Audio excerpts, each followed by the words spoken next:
Ladies and gentlemen, boys and girls, you are watching yet another episode of Eric Lima Shenanigans of 1977. It's Wednesday night, and you know what that means, ladies and gentlemen. It's time for the AEW Dynamite Event Center Wrestling Report. And now here's the man to give you that report, Mr. Eric M. Lima. Thank you very much, Mr. Announcer, sir. Well, hello there, everyone. Welcome to yet another episode of Eric Lima Shenanigans 1977. Thursday, August 22nd, 2024, 12:52 p.m. Ladies and gentlemen, we are halfway through this week, and we're halfway through August. As you know, we got one more full week of August before all the kids and everybody else get back to school and talk about how their summer went. And if your summer went well so far, well, I say good on ya. My summer was pretty decent as well, you know. Notwithstanding. So let's talk about what happened last night on AEW Dynamite. It's on the final Dynamite before All In. As you know, the TBS title contract signing. Mercedes Moné with Camille backing her up against Dr. Britt Baker, DMD. Both women started talking trash on the contract, and Britt Baker decided to deck Camille, pushed her right into Moné and crossbody, and then Britt Baker, Dr. Baker grabbed the title and held it up, and yay, and all that good stuff. Anyways, so there's that. Renee Paquette interviewed the Learning Tree, which kind of aggravates me. Hi, guys. And you got Brian Keith walking around the ring, hiking his pants like he's Steve Urkel. Can I do that, Carl? Anyways, starts insulting Tommy Billington. Why you had to go? You saw the Dynamite Kid. Jericho is an idiot. He's doing it to honor his uncle. You know, sometimes you want to nickname yourself what your uncle, your loved one. You want that, you know, part of you, because he's part of your family. You want to make sure he's with you. And I think Tommy Billington did that to make sure his uncle was with him in spirit. And believe me, that Chris Jericho doesn't know sentimentality if it hit him in the rear end. Let me tell you, Jericho does not know how to be a sentimental dude. He's a dummy. That's what he is. A stupid idiot. He should be making a list. Anyways, they had their matchup. Tommy Billington, Chris Jericho. Jericho wins the matchup. He addresses Hook. Hook confronts Jericho, but Big Bill grabs him and choke slams him. And Jericho, you know, I think Hook is still ticked off at the FTW title. And Hook knows that FTW title is a family heirloom, and Jericho is disgracing it right now. And I think Jericho is trying to be a goofball with it. Anyways, they'll be facing each other for the FTW title at All In. Let's see, where are we? Oh yeah, the AEW Women's title on the line. Former Outcast teammates. Timeless Toni Storm. I'm starting to like her gimmick a little bit more and more. You know, I know Toni Storm is beautiful, but I'll tell you one thing right now: the timeless thing, I love it. You know, you go back to Harkin. I think since she cut her hair short to make it look like Marilyn Monroe, and everybody's calling her Marilyn Monroe and all that, I'm sure Toni Storm and Tony Khan, both Tonys, may be thinking, I think we got something going here. You know, and I would not be surprised that one of these days Toni Storm will come out dressed in that pink dress that Marilyn Monroe wore in Gentlemen Prefer Blondes. Or probably in spoof on Madonna's Material Girl. I like to see that. I know Toni Storm loves 80s music and is a wild child and all that. Hey, why the heck not, right? I would love to see that. I would love to see it. I like Toni Storm. Anyways, Toni Storm is one of my favorite five ladies from AEW Stardom. Since because her, Harley Cameron, got to see since Toni Storm was defending against Saraya. Harley Cameron, Toni Storm, at the same time, in the same segment, in the match. Dream come true for me. Hikaru Shida. Layla Gray starting to grow on me a little bit. I started to like Layla. So Luke Curtis, hats off to you, sir, for his name. And Layla Gray also took part in bodybuilding contests, which I think was super cool. I know Cassie Lee has done that a couple of times already.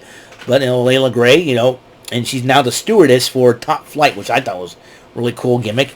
Top Flight looks like Right to Censor that are high flying. The only difference is you don't need to censor Layla Gray, that's for sure.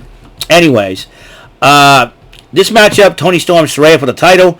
Harley Cameron got involved a couple of times, and the second time she got involved, Storm ends up kissing her, and that kind of thwarted Harley Cameron. And then Saraya tried and then ended up getting kissed by Toni Storm. Storm 0, 1, 2, 3. Storm retains the title, and then Mariah May blindsides her, and then ends up kissing and hugging her in a way, and drops her down and starts mocking Toni Storm on the ground. And the way Harley Cameron kind of reacted after Toni Storm kissed her, I would not be surprised if Harley Cameron would align herself with Toni Storm and have a new protege. Tony. Now here's the crazy part between Toni Storm and Mariah May. How does Mina Shirakawa play a role in this? That's the huge question, because Mina Shirakawa is coming back to America, and she was interviewed by Renee Paquette. So remember, she was great friends with Mariah May, and she just became friends with Toni Storm. So this is an interesting situation, how this develops out. And if Harley Cameron ever helps Toni Storm, Harley Cameron, Mina Shirakawa, and Toni Storm, on my personal version of the Charlie's Angels, right there, those three. Anyways, I would say, good morning, Angels. Good morning, Charlie. Okay. Let's move on before I decide to go off on a tangent. Renee Paquette interviewed a conglomeration. As you know, they'll be taking on this Friday night on Rampage, taking on Johnny TV, the Beast Mortos, and Brian Cage in a trios matchup. And the conglomeration will be having Kyle O'Reilly, Tomohiro Ishii, and Ring of Honor World Champion Mark Briscoe. And that will be a very interesting matchup to see this Friday night on AEW Rampage. Then there's the face-to-face confrontation between Will Ospreay and MJF. Will Ospreay comes out, very impassioned speech addressing the folks over at Cardiff, Wales. That's where AEW Dynamite took place. The exciting thing about that is that people loved Will Ospreay. I like Will Ospreay. He fights with a lot of heart and all that. And then typical MJF comes out and is, he's disgracing the American flag, first of all, for wearing a suit that is, it's ridiculous. I like, I like America, but wearing the flag, I'd rather, have a T-shirt with a picture of the American flag on it. I mean, I'd be cool with that, but and I'd rather wave the American flag than anything and salute it, but not wear it as a suit, though. You know what I mean? Kind of looks on the part. I'm not much of a fashion maven here, but and just to let you know, for the record, for all you wrestling fans out there, MJF does not represent us. Don't listen to that Beavis-looking butthead MJF. Listen to Will Ospreay. I think he's good, and Kyle Fletcher loved to be in America because he's found his dream girl, his dream house, and everything. And you know what? And I'm more than happy to welcome Kyle Fletcher as an honorary American. That's my deal. And Will Ospreay too, by the way, because I would teach him. To say, hey, we never had baseball in England or something like that. Come to a Red Sox Yankee game. We'll show you baseball. You know what I mean? Anyways, both men decided to start the brawl. Security tries to break them up, and MJ Ospreay goes, no, we're fighting.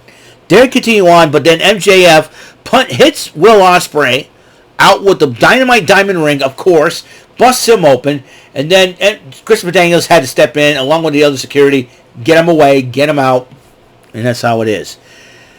And Renee Paquette interviewed Hangman Adam Page. Now, here's an interesting situation. They were supposed to have a matchup between Adam Page and Jeff Jarrett. Now, here's the crazy part about that. They agreed to for the set it all in to be minimized to accommodate the Eras Tour that just concluded. Was it last night, or was it the night before, and all that? A 5-day Eras Tour for Taylor Swift, of all people. Now, what does Taylor Swift have to do with AEW? Check this out. They were supposed to have a matchup, and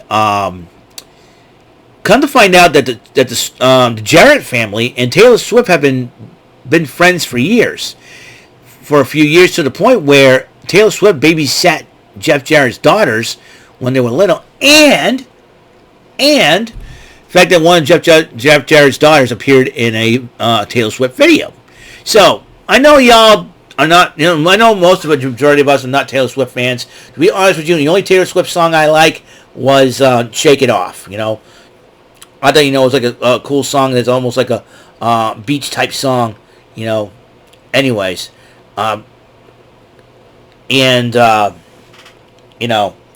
So there's that.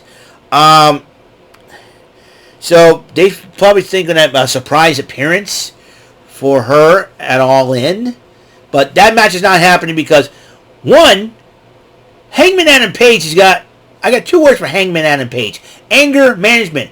Besides, you don't want to put Taylor Swift in danger when you got a psychotic cowboy maniac who's pissed off at the AEW World Champ Swerve Strickland still, and he wants a shot at Strickland, and he doesn't want anybody standing in his way. And I hate to say this, but if Taylor Swift happens to be at All In and decides to stand in Hangman Adam Page's way, if Hangman Adam Page even hurts her, even clotheslines her, that's going to make news, and Hangman Adam Page could be having another fan base to worry about. You don't want that heat on you.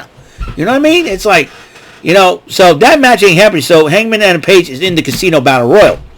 Evil Uno, because hey, who's going to be in the Battle Royal? Do you know? Evil Uno announced that he was going to be in it, but then Hangman Adam Page blindsides him with a steel chair because I don't care who you are, get out of my way. You're in my way, you're getting hurt.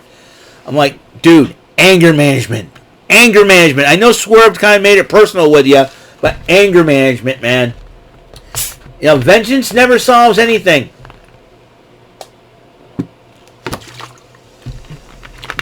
Believe me, I know. Excuse me. There we go. Now, the Continental title was on the line. Kazuchika Okada, the Rainmaker, the man that Claudio Castagnoli wants to face, was defending against Claudio Castagnoli. These two fought each other. It was a great matchup. But then Kazuchika Okada wasted time flipping people off and smiling like a total geek. I'm like, great, here we go again. I would have slapped Kazuchika Okada across the face going, dude, wake up, stop being a goof, and fight. Bring honor to your country, dang it. What is wrong with you, man? You gonna let Mo Larry and Curly, a.k.a. the Young Bucks and Jack Perry, influence him? I used to respect Okada, man. When he starts hanging out with the Young Bucks and Perry, come on. Anyways, but it got to the point where it was the 20 minutes were up, time limit draw. Young Bucks and Jack Perry came out, starts running their mouth, roasting Castagnoli. Then FTR and Darby Allin come out, and they had their trios match up, and FTR and Darby Allin won the matchup, giving them momentum. As you know, FTR will be challenging the Young Bucks along with the Acclaim for the AEW World Tag Team titles in a triple threat.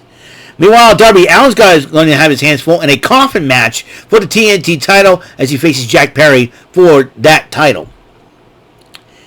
And the Acclaim comes out, addresses FTR after the match, and also addresses the Young Bucks. Will Ospreay was getting checked out while Renee Paquette interviewed him, but then Bryan Danielson's, I think Bryan Danielson was fed up with MJF shenanigans. He's fed up with his words, fed up with he looked at Will Ospreay and says, use it. I know you used it on me, and I'm in the position I am, and you blame yourself. Use the Tiger Driver and MJF. He's given Will Ospreay the blessing to use the Tiger Driver 91 on MJF. And you know what? I'm telling you one thing, Will Ospreay better use that move now. If Bryan Danielson's giving him the go-ahead to do it, if I were Will Ospreay, I would do it, If anybody, I would have a finishing maneuver called the OTA, off the air, I don't know how I would do it. It's almost like a swinging rock bottom or something like that, or like a reverse rock bottom or something. That's what I would make it devastating to the point where I slam him down, knock him out. Uno, dos, tres, chico. That's how it's going to be done. So they had the final showdown, and the moderator, Nigel McGuinness.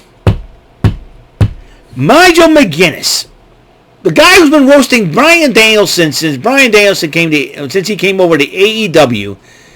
You expect him to moderate from a neutral standpoint? I don't think so. Why do you want to trust a guy like Nigel McGuinness? Because he's going to be biased towards he's going to be biased against Daniel Bryan.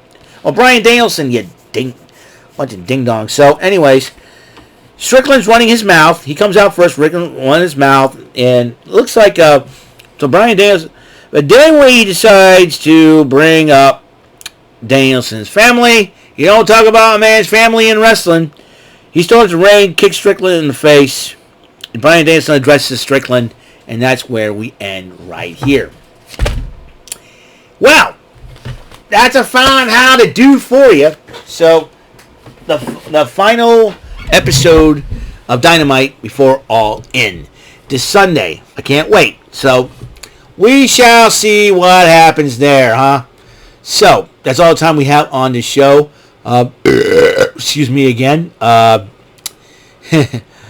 have a lot of fun. And episode 1623 of Eric Lima Shenanigans 1977. Up next will be Press Your Luck. It's time for me to do Battle Against the Whammies once again. And I'm going to do that as soon as I pull this down. So thank you for tuning in. And I hope you guys have a wonderful day. And until the next episode comes rolling around, Mr. Announcer, take us home. That is all for today's episode. This is your announcer speaking for Eric Lima Shenanigans of 1977. A Big Beefy E, do it for Bob Saget Productions, and in association with a Raven Bofa Telepictures and Distribution. Thank you for watching today's episode. Tune in next time for another episode of Eric Lima Shenanigans of 1977. Goodbye for now.